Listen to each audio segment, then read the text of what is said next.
Excellent. According to the Real Clear Politics average, Trump currently has a very slim lead on Harris nationally. He leads by, look at that, a tenth of 1 point. But he is ahead in 5 of the 7 battlegrounds, including Arizona, Nevada, Pennsylvania, North Carolina, and Georgia. Look who's here on a Monday morning. Jason Chaffetz in New York City, no less. Could Trump win big? Could he, really big, sweep when the polls are this close? I think so. Yeah. So the pollsters have got it wrong. I've run races. I've looked at races. Your core thesis has to be true to what you're campaigning on. Everything that Kamala Harris is voting on or says she's, should vote for her is fundamentally different than her actual positions. And when the country is nearly 2/3 of the country is saying, hey, we're off track, I think it's perfect for Trump. I think Trump is actually going to win, and I think he's going to win by a healthy margin. I think he'll be north of 300 electoral votes. Is his vote being undercounted? There are shy Trump voters that don't want to say, yeah, I'm voting for Trump, so they don't get counted? One core place where Republicans have done exceptionally well is getting out their early vote. They've accepted the idea that, hey, we're not voting in person with a voter ID, even though that's the way it should be.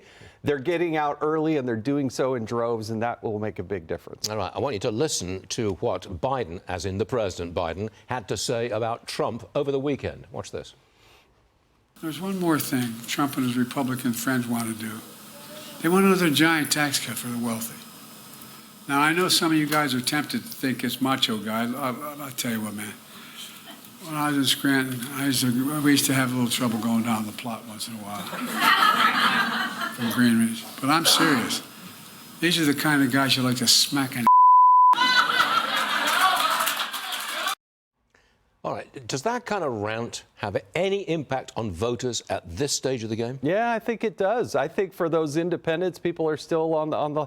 Look at the look on the president's face. That was not a good. He was mad. He was downright mean.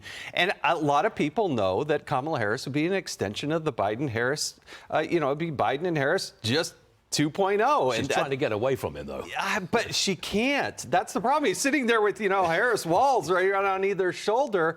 And the problem is their core thesis is, oh, we're going to bring joy and unity. But listen to their surrogates. They're anti-women. They're anti-America. It's just amazing how aggressive they are. All right, you stay there because you've got to stay there for the hour, please. Thank you.